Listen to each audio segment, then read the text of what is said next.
啊？你说什么阿典？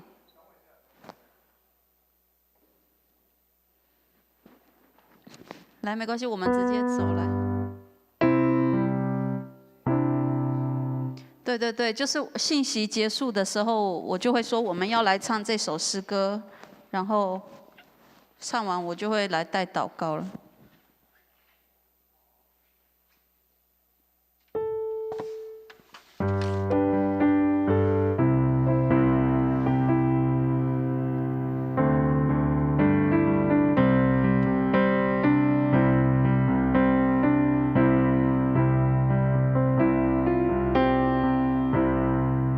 开始了吗？好，来，你的前奏是什么？好。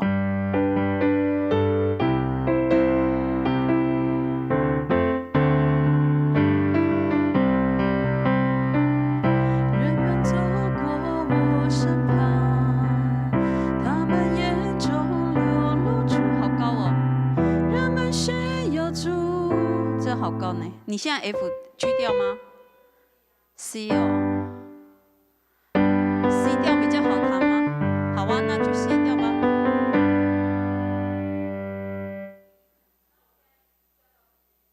G， 好来。人们走过我身旁，他们眼中流露出。不好换就不要换了，你就用原来的吧。哦，你就照着谱预备来。人们走过我身旁，他们眼中流露出心中空虚与愁烦，走向未知路。人生路程极艰难，整日心空虚，欢笑眼神心哭泣。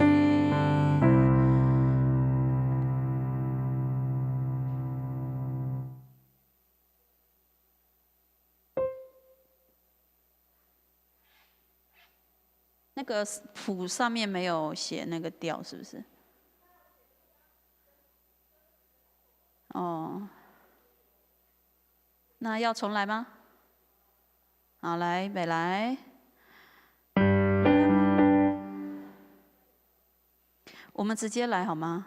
好，人们走过我身旁，他们眼中流露出心中空虚与愁烦，走向未知路。人生路程极艰难，整日心空虚，欢笑眼神心哭泣。耶稣能医治，人们需要主，人们需要主。当美梦破灭之时，他为人开路。人们需要主，人们需要主。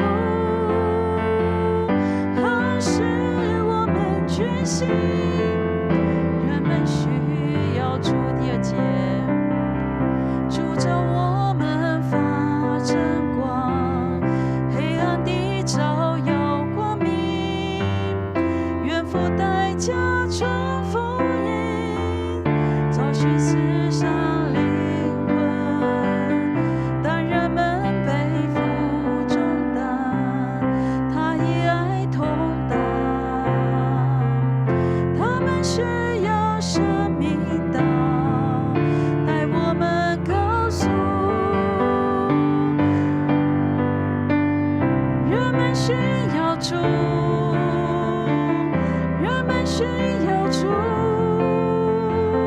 荒漠破灭之时，他为人开路。人们需要主，需要主，何时我们决心？人们需要主。好，那个 A 段的那个调，可能有几句那边要稍微看一下。哦，就是它有那个半音的部分。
好，各位弟兄姐妹平安。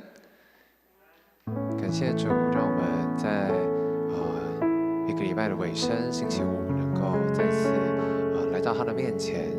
今晚的祷告会真的愿圣灵与我们同在，让我们用诗歌开始今天的祷告会。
谁在永在君王？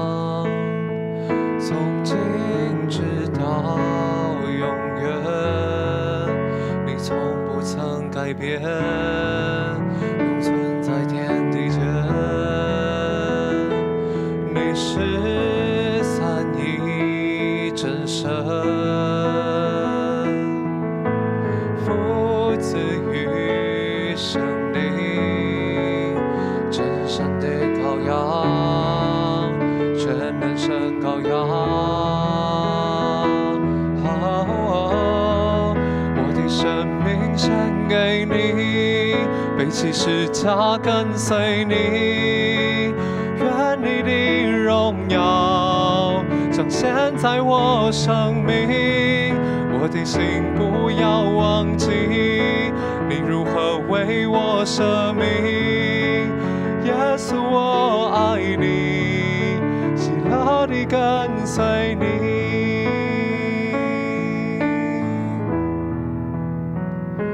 献上生命给最爱的耶稣，完全顺服，完全降服。因你恩典，使我得以侍奉你。你的宣召没有怀疑。献上生命，献上生命给最爱的耶稣，完全顺服，完全降服。因你恩典，使我得以侍奉你。你的宣召没有怀疑。我的生命献给你，背起十架跟随你，愿你的荣耀彰显在我生命。我的心不要忘记，你如何为我舍命。耶稣，我爱你，喜乐地跟随你。我的生命献给你，背起十架跟随你，愿你的荣耀彰显在我生命。我的心不要忘记，你如何为我舍命。耶稣，我爱你，喜乐地跟随你。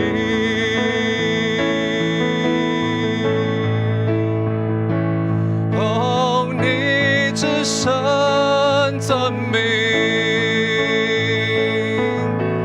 配受大赞美，全心歌颂我神，真伟大。你至圣尊名，你至圣尊名。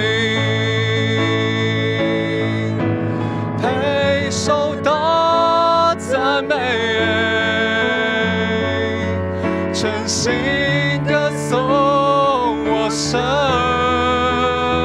真伟大。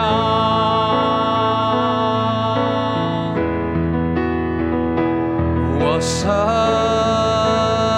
真伟大，歌颂你生命真伟大，全地都看见。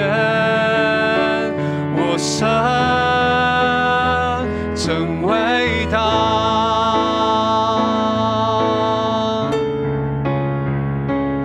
我神真伟大，歌颂你生命真伟大，全地都看见。我神真伟大，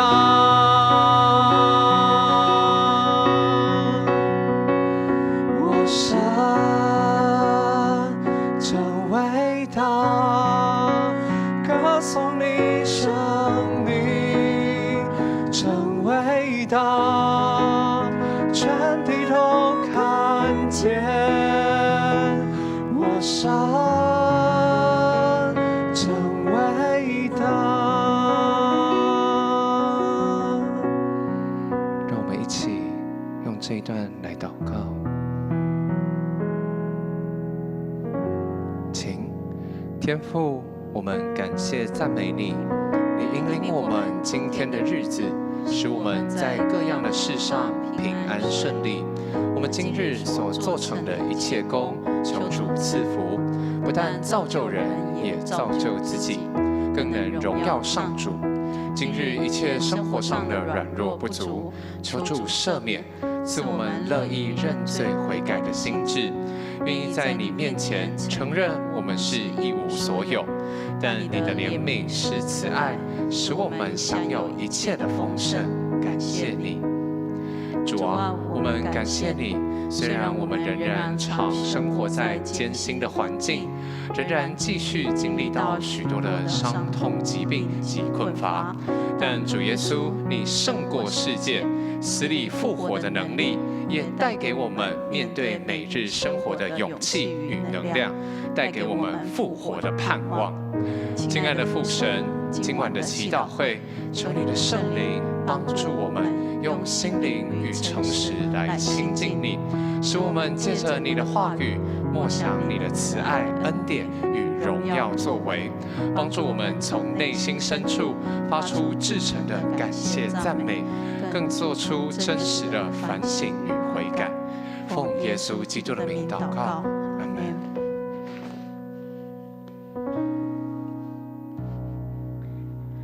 我们谢谢同工带我们今天晚上的敬拜。我们今天晚上呢要来看的经文是我们上一次祈祷会我还没有完成的一半，接下来一半的部分是提到登山宝训。那上一次我们在登山宝训里面已经把前面4个部分已经把它讲完了但这个时候我们还是一起再次从马太福音的第5章第3节开始来读登山宝训的经文，我们一起来，请。心灵贫穷的人有福了，因为天国是他们的；哀痛的人有福了，因为他们必得安慰；谦和的人有福了，因为他们必承受土地；饥渴慕义的人有福了，因为他们必得饱足；怜悯人的人有福了，因为他们必蒙怜悯；清心的人有福了，因为他们必得见上帝；缔造和平的人有福了，因为他们必称为上帝的儿子；为义受迫害的人有福了，因为天国是他们的。人若因我辱骂你们、迫害你们、捏造各样坏话毁谤你们，你们就有福了。要欢喜快乐，因为你们在天上的赏赐是很多的。在你们以前的先知，人也是这样迫害他们。好，我们上一次特别把8福提出来，是因为我们讲说这是耶稣所开幸福的处方签。整个马太福音我们已经读完了后，我们现在已经进到马可福音。在马太福音里面很重要的一个焦点，就是这位王来到我们当中，建立一个新的国度、新的秩序。而这个新的秩序里面，也提出了对这个国度里该有的人民、子民们应当有的生命的样式。而8福就在告诉我们，作为上帝国的子民，我们应当有什么样的生命样式。所以我们在圣诞节期，现在大家都在忙碌，教会有很多的活动从上个礼拜6开始的感恩见证会，一直到接下来明天开始就有姐妹场的福音茶会，对不对？还有社区的这个圣诞音乐会。我们接下来的每一个周末都是满满的，一直到12月25号。整个圣诞节期都在向世界传递一个讯息，就是有一个王来到我们当中，不是只是在传递圣诞节、圣诞礼物，很多圣诞树漂亮的布置，不是这样，而是看到这些外在我们布置的东西，我们有没有思想这个节日真正背后的要向我们传递的意义是什么？就是有一位王，有一位小耶稣来到世上，而这位小耶稣他带着礼物，是要叫我们得的生命，每一个愿意接受这个礼物、接受这个邀请的，都进入丰盛，进入幸福。所以，我们几周前的祷告会，我们特别有讲到说，那个幸福是什么？是我们一般世上所理解的幸福吗？显然不是。当我们看到马太福音，特别是登山宝训，耶稣所提出来的那个有福，我们重新来思想的时候，原来在上帝国度里，他所理解的、所告诉我们的那个幸福是不一样的幸福。他在这个末后的世代里，我们的生活当中充满着各种挑战，我们当中有许许多多心灵忧伤的人，在这样的生活里，这位耶稣他所说的那个幸福，是真的幸福吗？跟我们所理解的一样吗？那面对我们这么多的挑战，那个幸福对我们的意义是什么？这是我们上一次特别提到，所以我们已经从前面的几个心灵贫穷的人特别提到，他是一个渴慕主的、虚心的，他是在上帝面前愿意承认自己是灵性贫乏的。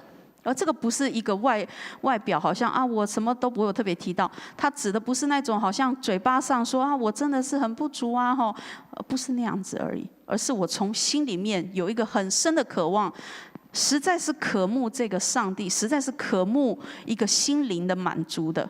他说：“你真是幸福，你真是有福的。”甚至我们在上次提到那个翻译应该说什么？恭喜你，你是有福的，因为他在这里说，天国是你们的，是这些人的。我们就不再细讲，因为我们今天要讲后面的4个部分。第二个是哀痛的人，那些在哀痛当中的呢，也是这个哀痛，特别是指什么？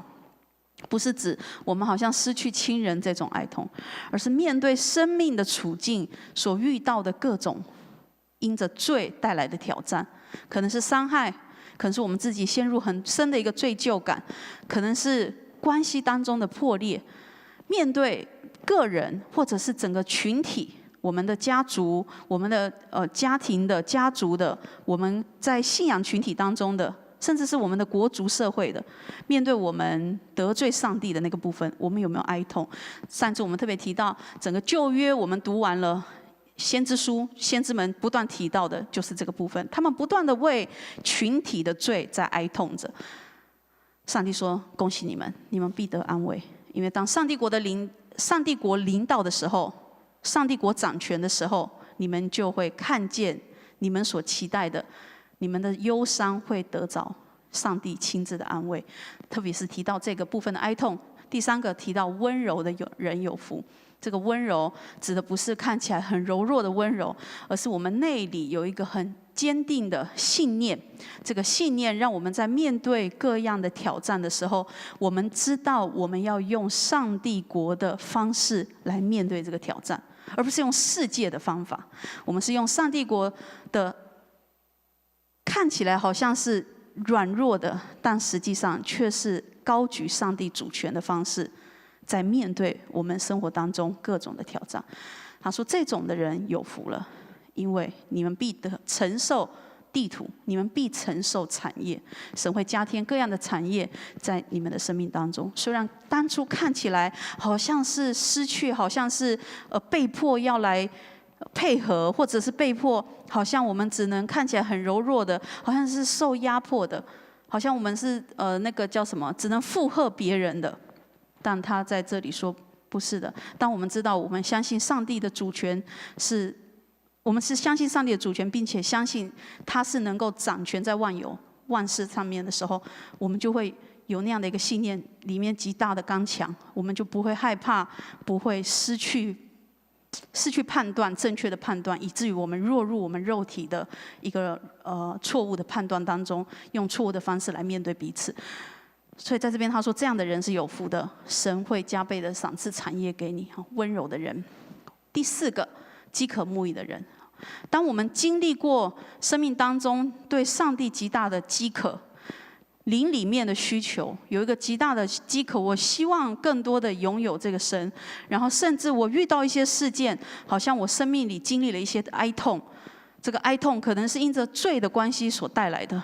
然后呢，我能够学习在上帝国里面用温柔的方式来应对的时候，你会越来越清楚神国的旨意是什么，上帝的旨意是什么。在这几项我们走过的路程当中，你就会越来越认识这位上帝是谁，这位耶稣是谁，你也会越来越明白在上帝国里面应当运行的一个作为，它的原则是什么。他说你就会越来越渴慕，他说渴慕上帝国旨意降临的，恭喜你，因为你也必得饱足。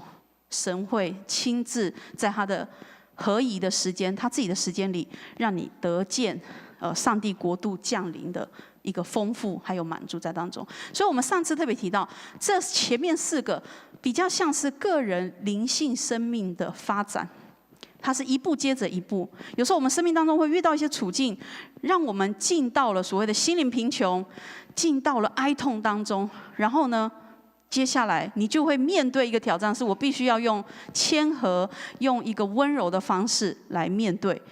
之后，在这个你用上帝给你的一个力量，就是那个温柔的力量面对的时候，你会越来越清楚神旨意的神国度的旨意是什么，然后你就会越来越渴慕上帝国降临在我们当中，在地如同在天。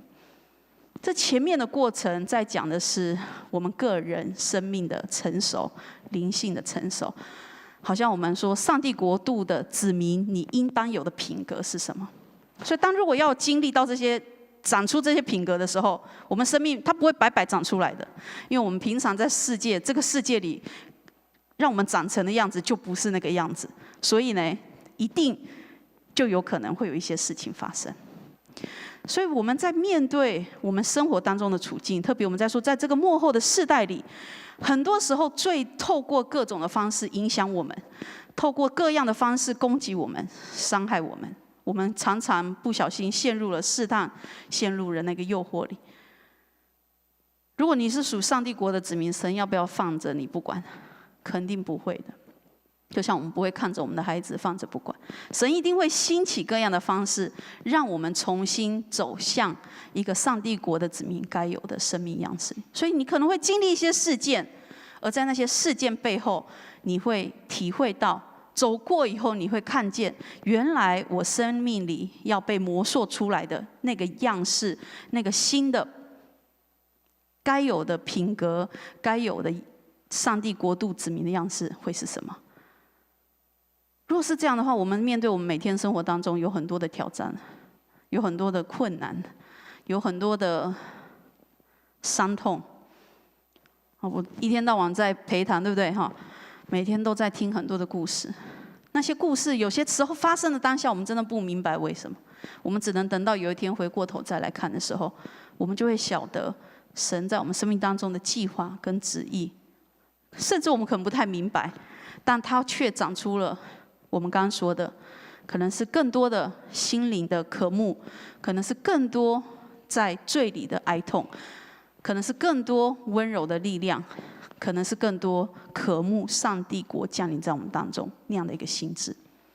所以主耶稣说，这样的人恭喜你们，当你正在面临使你会更加感受到心灵贫穷的，当你正在面临使你更加会体会到哀痛的，当你正在面临需要更多长出温柔的，当你面临需要更多明白上帝旨意的时刻，那就恭喜你，因为神并没有放着你不管，神愿意让我们进入那个真实的丰盛生命里。所以我们如果这样回过头来看的话，这4项好像在描述一个人该有的生命品格。今天我们要特别来看的是接下来第7节，从怜悯人的到清心的，到缔造和平，带来和平的，最后为义受逼迫。你会看到它对应着前面4个品格，也讲出基督徒你若那样的生命的时候，你就应该带出这种影响力。不止你自己长出来了，接下来是什么？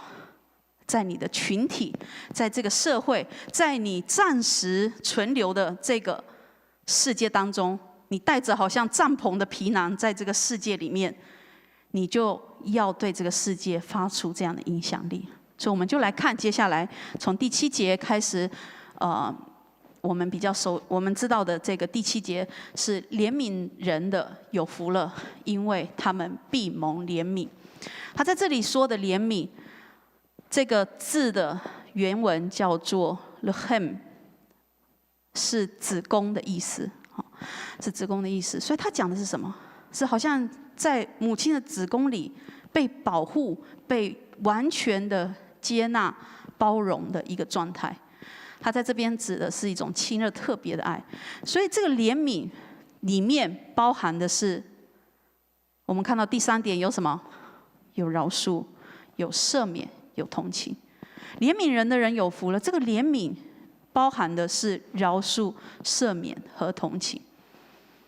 他在这里说，怜悯是在我们看到很多的事情，这不一定是你自己经历啊，可能是你周边的。因为我们刚刚说，这后面4项变成你要带给这世界的一个影响力的话，你可能就看到你周边有非常多这样的事情，是需要更多的怜悯、更多饶恕、更多赦免跟同情的。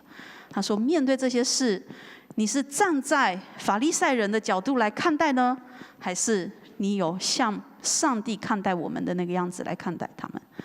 他说，怜悯人的人有福了，因为他们也必蒙怜悯。其实老实讲，就是上帝自己也怜悯我们，对不对？我们自己就是先蒙了怜悯的人。我们在前面的心灵忧伤，我们在前面的哀痛里，在前面的温柔，那些操练当中，我们其实都蒙了上帝的怜悯，我们才有可能长出那样的力量，长出那样的生命。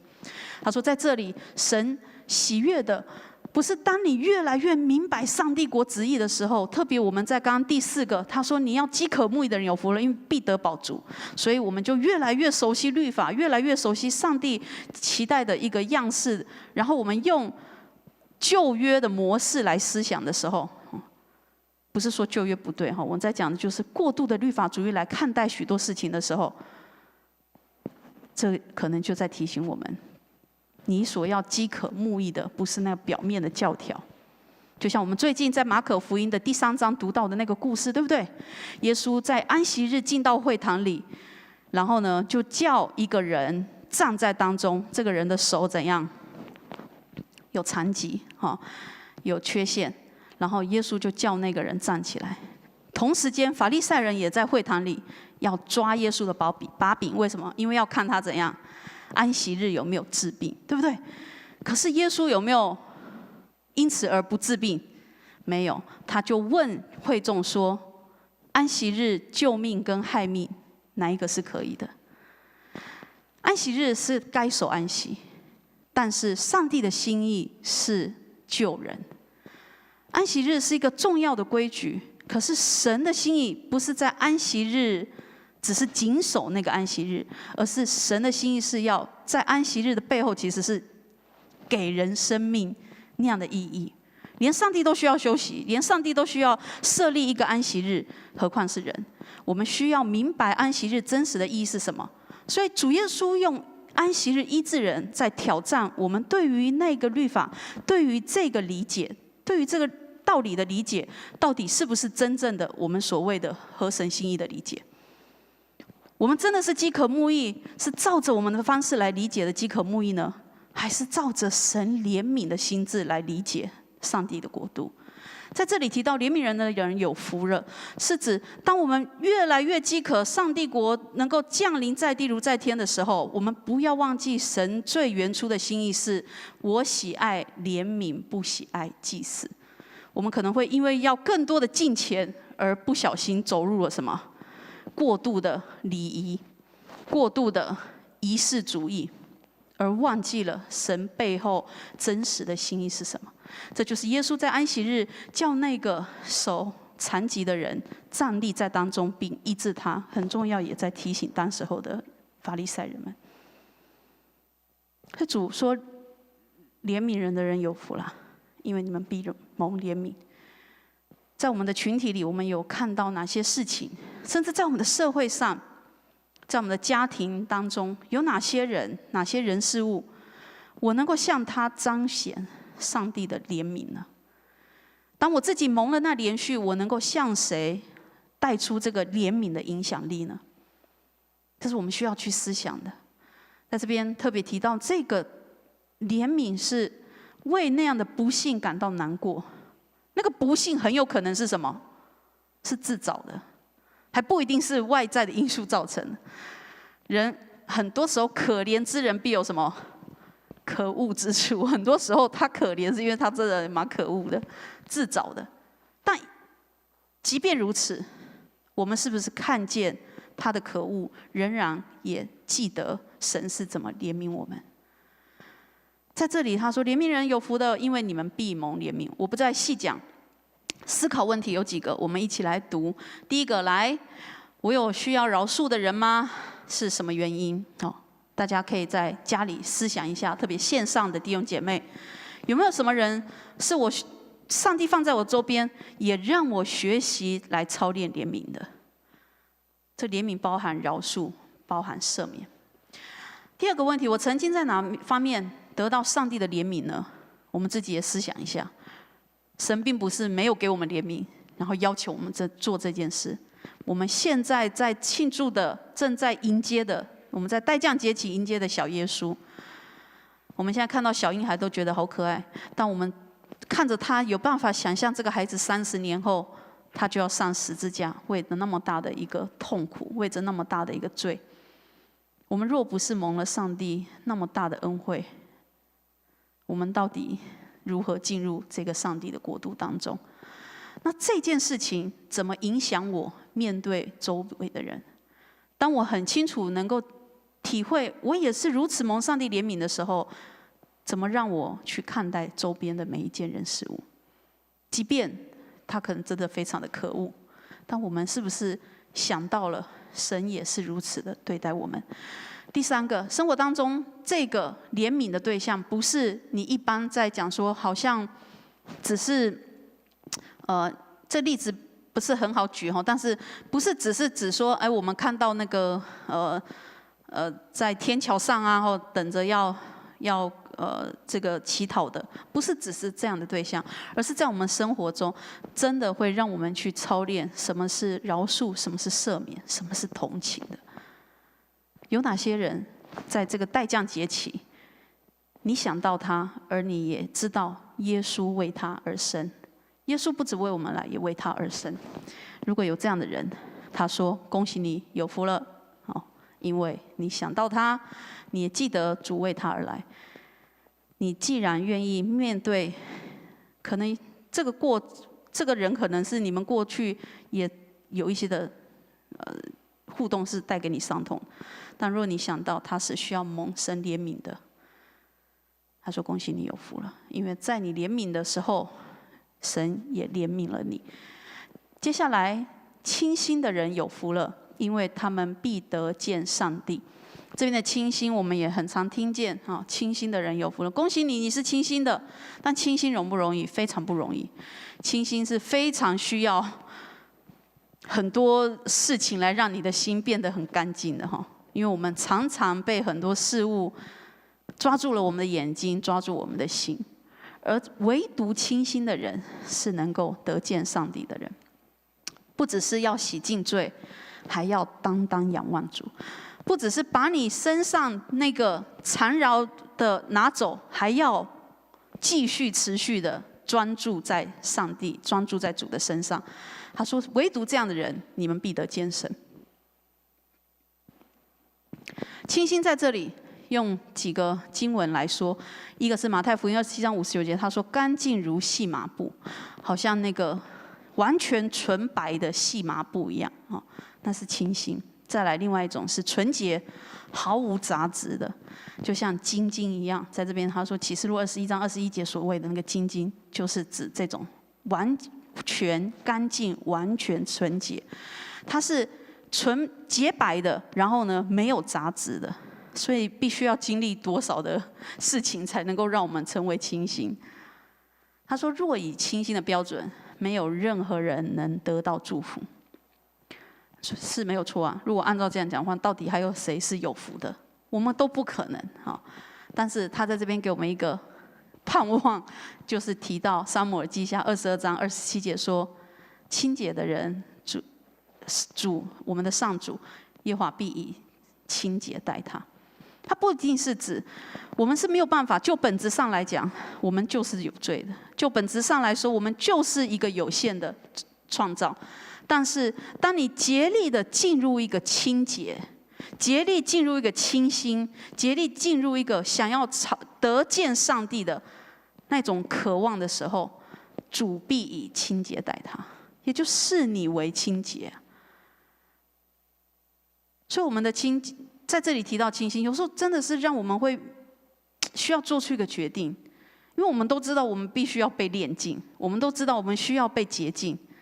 那会是什么样的事情来让我们被炼净、被洁净呢？肯定不会是很容易的事情，才有可能让金炼为纯金。它必须经过火烧，必须经过一个被这个去无纯金的过程。它可能是要在烈火当中的焚烧，才有可能去除杂质，让我们生命纯洁的心能够再次被彰显。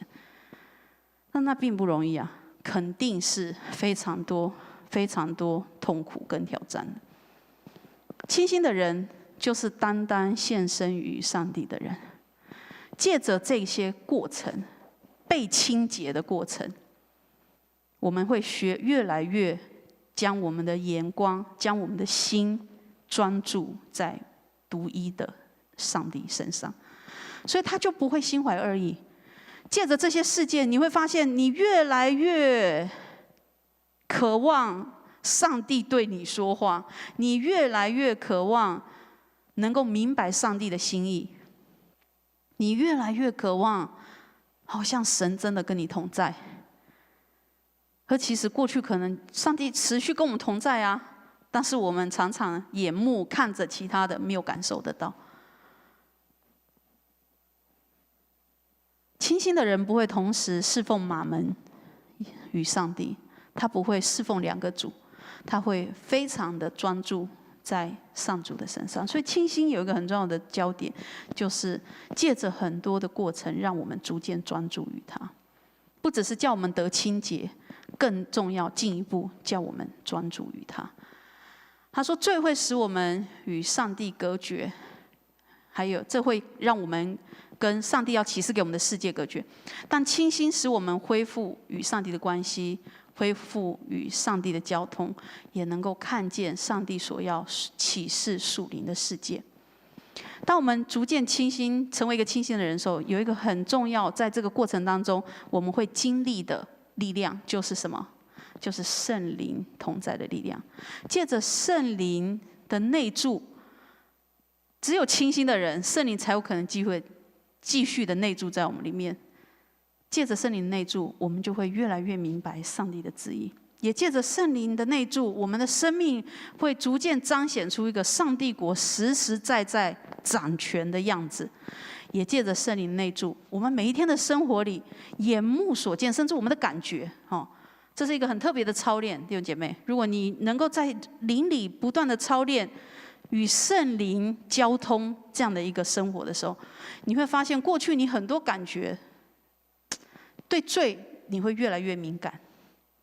所谓的罪，就不合神心意的、不该有的生活，甚至是不该存在的心思意念，你会越来越敏锐。你过去可能都觉得这样想有错吗？我讲这句话有那么严重吗？会。当你与圣灵有更深入的交通的时候，你会知道，那会是一个很特别的生活感受，就是你会感觉到，你会感受到，好像圣灵会提醒你该有的生活方式。更重要的是，你过去看待的每一件人事物会有很大的改变。那是一种由灵里带出来的身体的变化。我所谓身体变化，应该是心理的变化。当你与圣灵有更亲密的一个交通的时候，你的很多感觉会改变，眼睛视觉会改变，听觉会改变，甚至什么嗅觉、味觉，很多感觉会改变。那是一个很特别的经验哈。清心会使我们得见上帝。过去你看世界看不到上帝，在这样的一个生活当中，你会看到上帝怎么在我们当中。而这个就是作为上帝国子民很重要的一个任务。我们怎么向世界传递、分享虽然你的环境看起来是如此的黑暗，就我们过去的肉体所看见的世界是如此的痛苦，但我真真实实看见上帝如何在我们当中。谁看得见？世界的人看得见吗？看不见的。只有上帝国的子民，那倾心渴望的人，神会使他们看见他的同在，他真实掌权在这当中。求上帝帮助我们，真的能够成为一个清心的人，这是一个这个世代非常重要的需要。我们怎么样让圣灵持续保守我们的心？我们怎么样让圣灵继续？我们自己没有办法为我们自己的心征战的时候，我们怎么样让上帝的灵、上帝的国度来护卫我们？如果我们没有办法持守我们的心的时候，我们向神求啊，在你的渴慕当中向神来寻求，求圣灵来保守我们的心，以至于我们的心时时刻刻能够看见那上帝在这个世界的工作。这是这个世代非常重大的需要。在我很多的陪伴当中，真的是怎么让人看见神就在那里？这没有办法靠别人，弟兄姐妹们，只有靠着你们。我们这群属上帝国的子民，清心在这里，他提出几个问题，要我们来思考。清心是能够单纯看见并承认上帝主权的心。当你持续对上帝有如此大的一个渴望的时候，你的心逐渐清洁，你什么都看到上帝在那里的时候，你当然会承认这事情出于神，你会承认这是上帝的主权。清心会对于神所给予的现况、环境与周围的人，会是全然接受的。那我们是吗？我们对于我们的现况，对于我们环境与周边，我们是全然接受，还是我们充满不满跟抱怨？即便那个过程是，即便我们所处的是非常痛苦的，我们有办法在这当中相信有上帝的掌权吗？第二个问题，他说：如果我不愿意接受，全然接受上帝给我的环境，那我该如何来扭转这样的一个认知？如果在清心的人这样的一个操练里，我应当如何来改变呢？他说：我是一个单纯只看上帝的人吗？还是我持续是看着世界的人？在这里，第四个也是很重要的一个反省：我是一个被清洁的人，还是我是一个去使人被清洁的人？在这过程当中，我自己的体会哈，就是确实都在上帝的掌权里啊。但是有的时候你的角色是那个被清洁的，有的时候你的角色是使人去被清洁的。如果我们承认我们都只是上帝手中的工具，我们都承认我们随上帝的旨意能够使用的话，有些时候我们自己都不太明白，我怎么会变成这样的人？很有可能，它使你在上帝国度里成为了一个另类的工具。这并不太容易能够去我不知道对你来说，你愿意是哪一个更多？哈，我愿意是一个被清洁的人更多呢，还是我愿意是成为一个去使人被清洁的人更多？这两个挑战都蛮大的哈。但求上帝帮助我们，当我们能够持续专注在神的主权、上帝国的旨意在我们当中，上帝国完全掌权那样的一个生命的渴望里的时候，神会给我们智慧哈，让我们能够照着他的心意来行。接下来，缔造和平的人有福了，因为他们必称为上帝的儿子。他说，在这里使人和睦，不是指我们就是好像和和平平，那个表面好像很你好我好，不是这样，而是借着我们生命的奉献牺牲，借着我们对很多事情，甚至我们可能就是要成为那个被踩踏在地上的人哈，成为一个桥梁的人。你是桥梁，你当然就被踩踏了哈，不然人家没办法走过去。借着这样的事情，能够使群体得以和好的，他说这样的人是有福了，因为必称为上帝的儿子。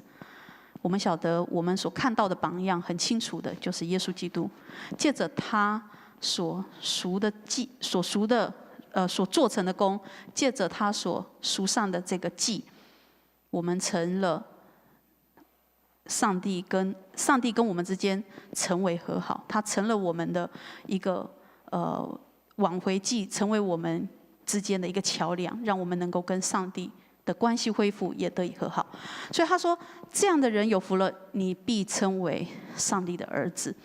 所以在这里的平安特别提到，不是那种借由除了我们个人之间在关系之间的这种和平之外，在许多的国际啊，或者是我们群体组织，甚至是在很多的这个世上的一个权力结构当中，它不是指说好像能够用很大的政治的力量来带出的那种和平，好，不是这种的，而是借着我们生命真实展现基督那样的一个牺牲跟成全的生命所带出来的和平。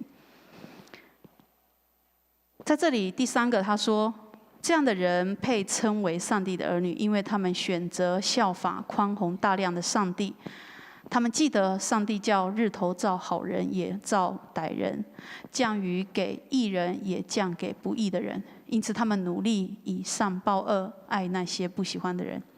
世界的人筑起高墙，他们则是辛勤建造桥梁。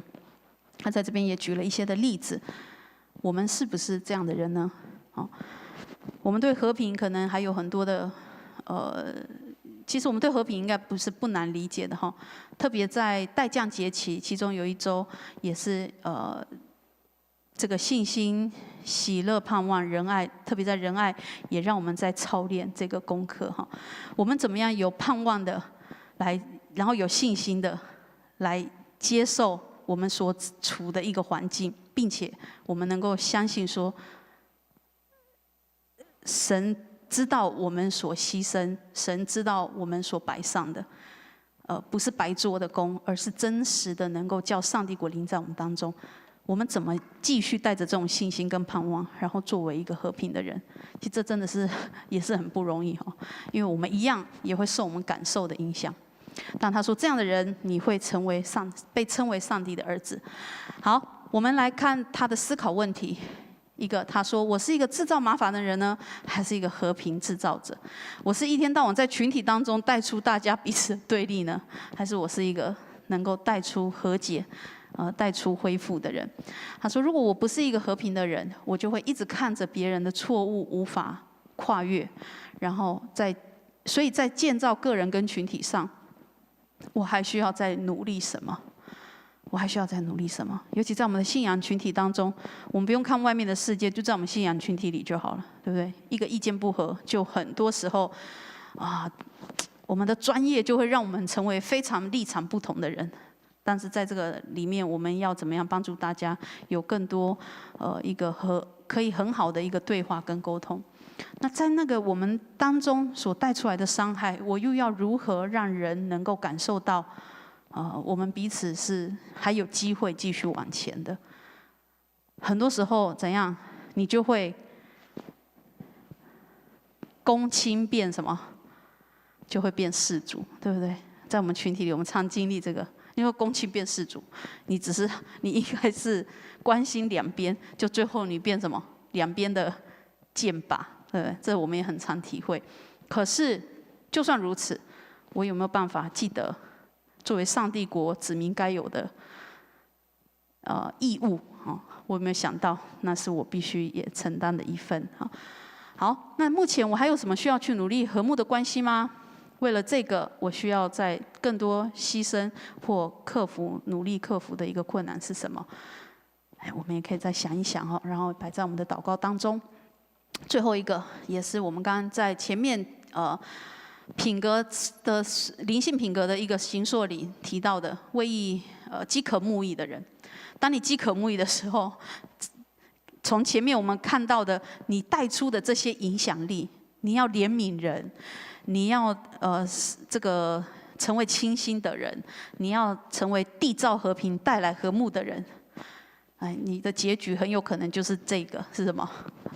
你就会为义受逼迫，这是很自然而然发展，就会走到这一步但在这里，不管这个义的逼迫，或者是牺牲是在律法层面的，是在我们生活可见的这些规矩的，还是在道德上的，在伦理层面的，或者是在我们整个社会性结构层面的，不管是在哪些面向所提到的，为了上帝国旨意的成全，上帝国度的降临，必须付出的努力跟代价。他说，为了这些而牺牲委身，愿意在当中来实践的，恭喜你！虽然你是牺牲，也是可能就牺牲，不知道还有什么形容词了。你就是牺牲的，但是恭喜你，因为天国是你们的，天国是这些人的。我们每次讲完这个8福的时候，大家还想继续当上帝国的门徒吗？当上帝国的子民吗？这实在是很挑战我们。我们看到耶稣来，这个君王来，是要带给我们祝福，也带给我们丰盛。可是那个实在跟世界的标准跟价值差太多了。那我们是不是也还是持续的相信，也愿意在这个当中呢？若不是因为我们看见这只是我们所存的今生只是短暂的，若不是因为我们相信有一个永恒的盼望，有一个极有价值的等待，我们为什么要做这样的人？求神也帮助我们让我们在这个过程里，每一天决定成为更清新的人，以至于我们可以逐渐的看神在我们当中怎么叫我们来实践。当然，在这个最后一个有几个方面可以提醒，然后就是让我们去思想的，就是为义受逼迫的人，就不断效法耶稣的人。这也是我们最近在读福音书很好的一个机会哈。在这几周、这几个月里面，我们可以借着福音书再次重新来认识主耶稣怎么活在世上。他所说的每一句话，他的反应，他对人的一个怜悯，对人性的一个关怀哈，向我们展现一个很真实的榜样，很真实的一个例子。所以我们越思想、越研究、越更深入的认识耶稣的时候，我们会知道上帝国度怎么样在我们当中借着我们真实来实践哈。然后呢，为受逼迫的人，很有可能借着你的牺牲，也必须借着你的牺牲，才能够让那个不好的成为好的。然后呢，他说在这里提到义人啊，也就是神国度，我们被看为义的这些人呢，免不了受迫害、受苦难。这是上帝国的子民很重要的其中一个义务哈。我不知道这样看完以后，大家还想不想继续成为上帝国的子民？思考问题。所以，为了建立上帝国，我们在生活层面，不管是家庭、职场，甚至各样的人际关系、信仰群体里，甚至在我们的国家社会，我们是有哪些地方，背起十字架的？然后呢，当我们因着相信上帝国度的降临，对于上帝国度的渴慕，对于神国的饥渴慕义，而必须遭受到严重的迫害的时候，这迫害不一定是外在的，很有可能来自我们内在自己感受的迫害。我们的感觉就会过不去啊，一天到晚就告诉我说，我干嘛那么傻，对不对啊？有可能那个迫害就是我们自己嘛，我们的老我。当我们面对这些的时候，有没有挣扎或想放弃的时候？那我要如何胜过这样的试炼？我是选择放弃呢，还是我再次回到主的面前说，主，求你接近我，让我清心能够看见你，好叫我明白你真实在我们当中，并没有离开，你实实在在的掌权，借着我完全的顺服，上帝国度能够完全的落实在我们当中。我们在这段时间，这个我们再次回去看哈，就是前面4个好像是品格的塑造，后面4个提到我们的义务，我们的这个影响力，我们该做的事情。他说，当我们这样做的时候，或者是我们因着实践这些事情，被别人辱骂，被别人取笑，甚至是各样的逼迫，说你干嘛这样做呢？非基督徒的第一代基督徒的家里有非基督徒，可能告诉你干嘛那么傻呢？你要怎么办呢？他说你要欢喜快乐。因为你在天上赏赐是多的。然后以前的先知，我们看着旧约读了一堆，他们也是这样受人迫害。这是我们最后要抓住的信念，就是我们要深知这些事情并不是新鲜事，已经有很多的属灵的榜样前辈他们走过。但我们若真实相信，也真实的愿意上帝国在我们当中降临的时候，他说面对这些你要欢喜快乐。所以我们在最近的重点就是教会现在在很多的圣诞活动预备当中，我们今年的主题叫圣诞真平安。面对这个充满黑暗的世界，各种挑战的世界，主耶稣来，这个小耶稣来，告诉我们，我所要建立的国度是有福的国度。我们刚刚走完的8福，这个婴孩为我们而生，政权必当在他的肩头上，他名称为奇妙测试、全能的上帝、永在的父、和平的君。不管我们生命正在经历什么处境，弟兄姐妹，我们的主他这位要来做王的小耶稣早就来了，他持续已经在这个世界正在建立他的国度当中。所谓正在建立的意思，是因为他还没有完全的再来，等到那个时候他会完全降临。而在这个等候的过程里，我们要记得，我们的王已经掌权，他已经掌权，他国度已经建立了。可是我有没有成为一个真实活出那个国度该有的样式？然后我有没有向这个世代，向我们所处的世界发出这样的邀请，也告诉他们说，真的，在这个国里真有平安。这位耶稣来，你真实会因为接受他而享受平安，因为他是奇妙的，他是全能的，他是永在的，他是能够带给你最真实、世界夺不走平安的那一位国王。我们能够向这个世代发出这样的邀请跟呼唤吗？我们能够作为像耶稣一样，作为那个榜样，作为那个样子、那个例子，向这世界展现那样的生命吗？我们最近都在邀请大家来参加圣诞节活动，那个圣诞真平安是我们教会很重要几年的主题。可能你周围就有那样的人，他正在经历不平安。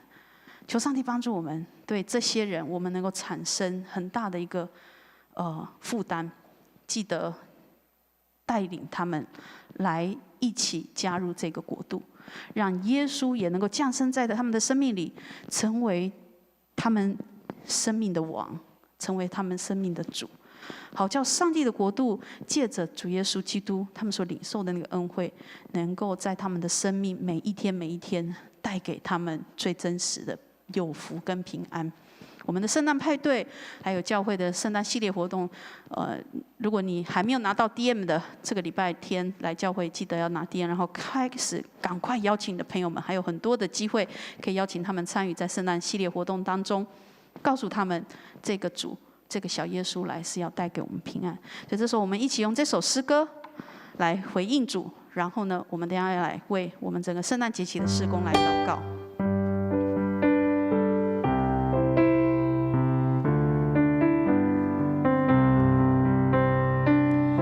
人们走过我身旁，他们眼中流露出心中空虚与愁烦，走向未知路，人生路程极艰难，整日心恐惧，欢笑掩饰心哭泣，耶稣能医治。人们需要主，人们需要主，人们需要主，但没能破灭之时，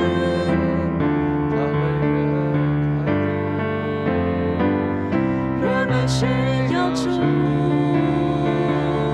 人们需要主，何时我们觉醒？人们需要主。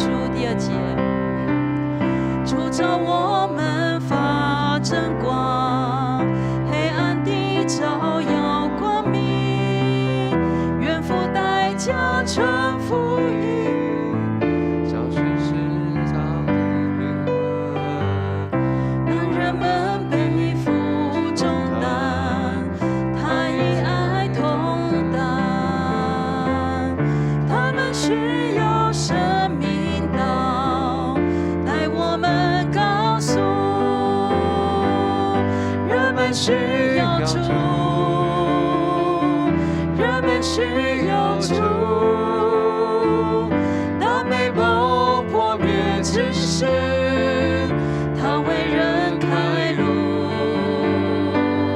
人们需要主，人们需要主。何时我们觉醒？人们需要主。是的，人们需要主。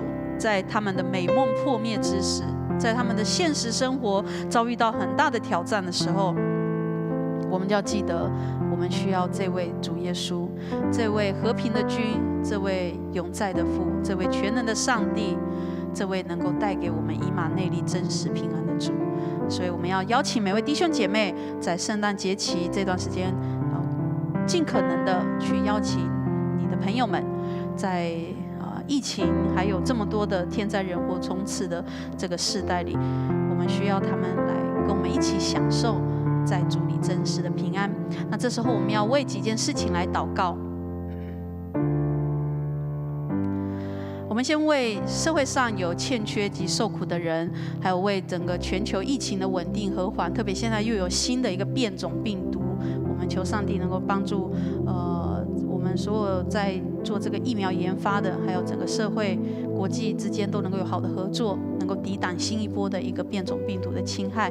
我们也为整个国际社会的公益，还有政局局势的平安，为各行各业的复苏，特别最近台湾的社会治安也需要我们很多的代祷，我们为整个治安的稳定来代祷，我们为执政团队能够有智慧，也为整个气候的变化还有环境生态的恢复，那个是一个很大的议题，但是也与我们有很大的相关。所以我们先一起同声开口，为这几件事情来祷告。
第二件事情，我们要来为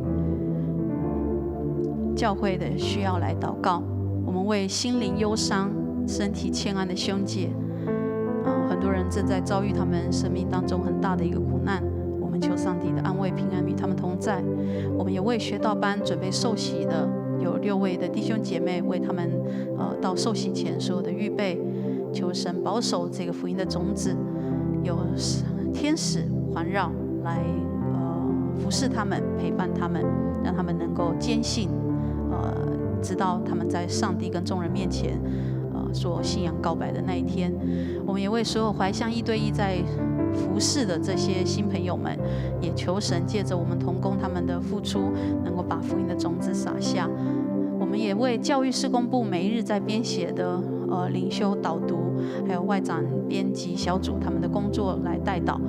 特别我们就要为整个圣诞节期各样福音活动，还有我们所有礼拜事工能够顺利来祷告。明天的姐妹雅歌的这个福音茶会，还有社区音乐会，一直到接下来有亲子、儿童、松年、幼心，还有圣诞赞美礼拜、爱家，还有我们的平安夜颂赞、青年、青少年，每一场福音茶会，每一场福音聚会跟礼拜，我们都求上帝能够在当中特别让每一个福音朋友的心是柔软，也包括我们自己，可能我们自己也是最需要被恢复的人。求主能够来触摸我们每一个人的心，能够与这位耶稣再次有一个新的连结，让他真实诞生在每个人的心中，真实经历圣诞真平安。我们同声开口来祷告。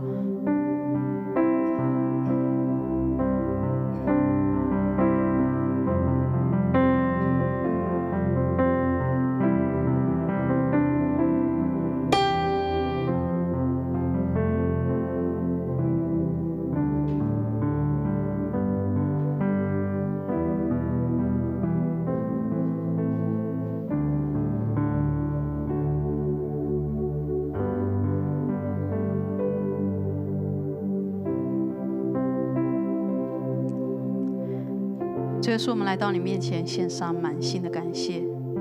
谢谢你道成肉身，谢谢你来到我们当中。主上帝何等恩典！你所创造的这个世界，持续被你用爱来包围，用爱怀抱，持续用你自己不变的怜悯与恩典来修复跟重建。上主，我们真的是需要你，不只是我们周边的人，我们自己也需要你。主，我们需要重新来经历，在你里面长出更多的渴慕，承认我们心灵忧伤，承认我们极度的贫乏。我们需要更多在你里面产生更多的温柔，也能够产生更多的清晰，使我们能够看见你在我们当中的作为。主，让我们真实活成一个像是你真实掌权的人，好叫我们活在这世上的样子，就像世界证明了你的国度就在我们当中。主要让我们向世界分享那个和平的信息，是你早就来到我们当中，你愿意持续的邀请那还不认识的你的人也进入这个国度里。因此主，求你赐恩，在这个充满这么多挑战，不论是疫情，不论是战争、天灾，还有很多的人祸，甚至是我们因着罪不断受影响的生活。主，在这个这么需要你的世代里，你帮助我们能够重新来调整我们自己，也恢复一个新的生命，让我们也成为你的见证者，成为主在我们生命当中掌权的那个真实的样貌，好叫我们也能够对周围的人发出那样的邀请，让他们看见我们的生命，看见我们所经历的，他们能够羡慕，真的有一个世界夺不走的平安在我们当中，让他们也能够生出那样的渴望，并且在这个待降节期里，愿意一同与我们来欢庆，让主耶稣基督你的来临，不只是留在我们这群属于你的人当中，也能够持续在这个世代，在这个世界不断的分享这个信息。愿主恩待接下来我们教会每一场的圣诞福音行动，还有我们自己很多设计的这些福音派对，甚至是我们个人有一些的邀请跟朋友的互动，主要在这个温馨的月份里，都让这一切的行动成为有意义的。愿主耶稣基督你的恩惠，你的平安在与我们同在，让我们真实经历圣诞真平安的真谛，也能够继续成为分享这信息的人。我们将感谢祷告祈求奉耶稣基督的名，阿们。好，我们今天的祈祷会到这里结束，平安。